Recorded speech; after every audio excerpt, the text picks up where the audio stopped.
தமிழகத்தில் ஆட்சி அமைக்க முடியாமல் திணறிக் கொண்டிருக்கக்கூடிய விஜய் திமுகவும் அதிமுகவும் இணைந்து ஆட்சி அமைத்து விட்டால் தானும் தனது எம்எல்ஏக்களும் ராஜினாமா செய்வதாக ஒரு திட்டம் வைத்துள்ளதாக தெரிகிறது. அப்படி விஜய் ஒட்டுமொத்தமாக ராஜினாமா செய்தால், காங்கிரசும் ராஜினாமா செய்தால் தமிழகத்தில் மீண்டும் இடைத்தேர்தலா அல்லது பொது தேர்தலா? இது விஜய்க்கு சாதகமாக முடியுமா அல்லது திமுக அதிமுகவுக்கு சாதகமாக முடியுமா என்பது குறித்து இன்று விரிவாக பார்க்கலாம். வாருங்கள். Periyar Maniammai Institute of Science and Technology, Tanjavur. ECE with specialization in AI and ML, IoT, robotics and industrial automation. ஆச்சி மசாலா. எந்த சமையலும் ருசி தேடும் ரகசியம். 20 ரூபாய். தாவேக தலைவர் விஜய் முதல்வராக மக்கள் முழுமையாக வாக்களிக்காத காரணத்தினால் 108 சீட்டோடு அவர் முடங்கி கிடைக்கிறார். அவரோடு காங்கிரஸ் இணைந்திருக்கிறது 114 சீட்டுகள். அவர் முதல்வராவதற்கு இன்னும் 4 இடங்கள் தேவை. அப்படி இருக்கக்கூடிய சூழ்நிலையில் அதற்கான வாய்ப்புகளே இல்லாமல் இருக்கிறது. ஏனென்றால் அவர் அதிமுகவோடு நேரில் சென்று பேசியிருந்தால் அவர் ஆட்சி அமைத்திருக்கலாம். அதுக்கு அவர் முற்படாமல் புறவழியில் சிவி சண்முகத்தையும் எஸ்பி வேலுமணியும் புறவழியில் எம்எல்ஏ விலைக்கு வாங்கலாம் என அதிமுக உடைக்க முற்பட்டதனால் அதிமுகவின் கோபத்துக்கு ஆளாகி அதிமுகவின் கதவுகள் விஜய்க்கு அடைக்கப்பட்டது. திமுகவோட கூட்டணியில் இருந்தக்கூடிய காங்கிரஸ், கம்யூனிஸ்ட் மற்றும் பிசிகாவுக்கு எல்லாம் மெயில் மூலமாகவும் வாட்ஸ்அப் மூலமாகவும் அழைப்பு விடுத்துவிட்டு சரியான நபர்களை அவர் அனுப்பி வைக்காமல் விஜய் நேரடியாக சென்றிருந்தால் கூட திமுகவின் கூட்டணி கட்சிகளான காங்கிரஸ் வந்தது போன்று விசிக, கம்யூனிஸ்டுகளும் வந்திருக்க ஒரு வாய்ப்புகள் இருக்கிறது. ஒரு தலைவராக தான் செய்ய வேண்டியதெல்லாம் செய்யாமல் இருந்ததால் விஜய்க்கு இந்நிலை ஏற்பட்டிருக்கிறது. இன்னொரு அரசியல் களம் தமிழகத்தில் மாறி இருக்கிறது.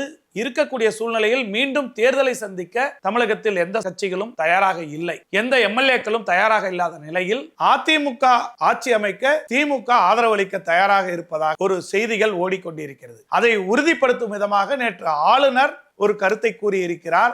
விஜய் அல்லது திமுக அதிமுக இணைந்து யார் 118ஓடு வருகிறார்களோ அவர்களுக்கு வாய்ப்பு என்று கூறியிருக்கிறார். ஏனென்றால் விஜய் முழுவதுமாக மக்கள் வெற்றியடை செய்யவில்லை. விஜய் எப்படி திமுக கூட்டணியில் இருந்து வந்தவர்களை வைத்து ஆட்சி நடத்தலாம் என்று நினைக்கிறாரோ அதே போன்றுதான் ஆளுநரின் பார்வைக்கு அதிமுகவும் திமுகவும் இணைந்தால் விஜயோடு அதிக எம்எல்ஏக்கள் உள்ளார்கள். அதனால் யார் 118 என்ற மேஜிக் வருகிறார்கள் என்பதை பொறுத்து ஆட்சி அமைக்கப்படும் என அவர் அறிவித்ததன் விளைவும், காங்கிரஸோடு இவர் இணைந்ததனால் மத்திய அரசிலிருந்தும் ஆளுநர் மாளிகையிலிருந்தும் விஜய்க்கு வரக்கூடிய அழுத்தங்களின் காரணமாகவும் விஜயின் முதல்வர் கனவு கனவாகவே போய்விடும், நமக்கு இவ்வளவு செல்வாக்கு இருக்கிறது என்பதால் தேர்தல் இருப்பதால் விஜயோடு இணைந்து 108 எம்எல்ஏக்கள் மற்றும் காங்கிரஸ் எம்எல்ஏக்கள் நாம் ராஜினாமா செய்தால் மீண்டும் தேர்தல் வரும் என ஒரு கணக்கு தாவேகாவிடம் இருப்பதாக கூறப்படுகிறது. அப்படி ஒரு கணக்கு நடந்தால் என்ன நடக்கும் தமிழக அரசியலில் என்பதுதான் இன்று விரிவாக பார்க்க இருக்கிறோம். குறிப்பாக விஜய்க்கு 108, காங்கிரஸ் 5 கூட்டினால் 113 இடங்கள் தான் விஜயிடம் இருக்கிறது. அவர்கள் 113 பேரும் ஒருவேளை ராஜினாமா செய்தால் அப்பொழுது தமிழக சட்டமன்ற எம்எல்ஏக்களின் எண்ணிக்கை என்பது 121ஆக மாறிவிடும். அப்படி ஒரு சூழ்நிலை வந்தால் 62 இடங்கள் உள்ளவர்கள் ஆட்சி அமைக்கலாம். அப்படி இருந்தால் அதிமுகவிற்கு 1 or 2 இடங்கள் கிடைத்தாலே அதிமுக ஆட்சி அமைக்கலாம். திமுக உடனடியாக பதவியேற்க முடியும். அப்படி ஒரு சூழ்நிலை தான் உருவாகுமே ஒழிய ஆட்சி மாற்றம் நிகழாமல் இருக்காது.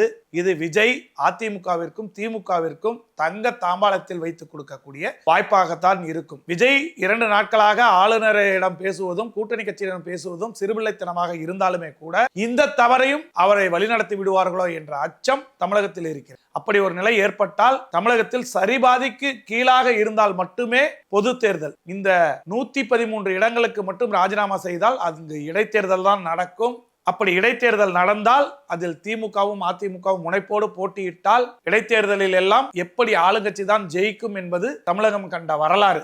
இன்னொன்று, விஜய்க்கு இதே ஆதரவு நீடிக்குமா அல்லது இதோடு கூடுமா அல்லது தனது அரசியல் இயலாமை எல்லாம் விஜயை பார்த்ததால் விஜயின் தொண்டர்களே இப்பொழுது சோர்ந்து கிடக்கிறார்கள். இதெல்லாம் அரசியல் நிலைப்பாடாக இருக்கும். அப்பொழுது இடைத்தேர்தலில் யார் அதிகமாக ஜெயிக்கிறார்களோ அவர்கள் முழுமையான ஆட்சியை பெற முடியும். அதிலும் திமுகவிற்கு இன்னும் தேவையானது ஒரு 40-45 சீட்டுகள் இருந்தால் திமுக ஆட்சி அமைக்க முடியும். 113 சீட்டுகள் ராஜினாமா செய்தால் திமுக மீது அனுதாபாலையும், முதல்வர் ஸ்டாலின் கொளத்தூரில் தோற்றதற்கான அனுதாபாலையும், அவர் கொடுத்த நலத்திட்டங்கள் வராமல் போய்விடுமோ என்ற அச்சமும் 2 நாட்களாக தமிழகத்தில் ஓடிக்கொண்டிருக்கிறது. ஒரு சில மக்கள் கூறுகிறார்கள், நாங்கள் விஜய்க்கு வாக்களித்த ஒழிய ஸ்டாலின் தோற்று விடுவார், நமது ஒரு ஓட்டினால் ஸ்டாலின் தோற்று விடுவார் என்று வாக்களிக்கவில்லை என்று ஒரு சிலர் கூறிக்கொண்டிருக்கிறார்கள்.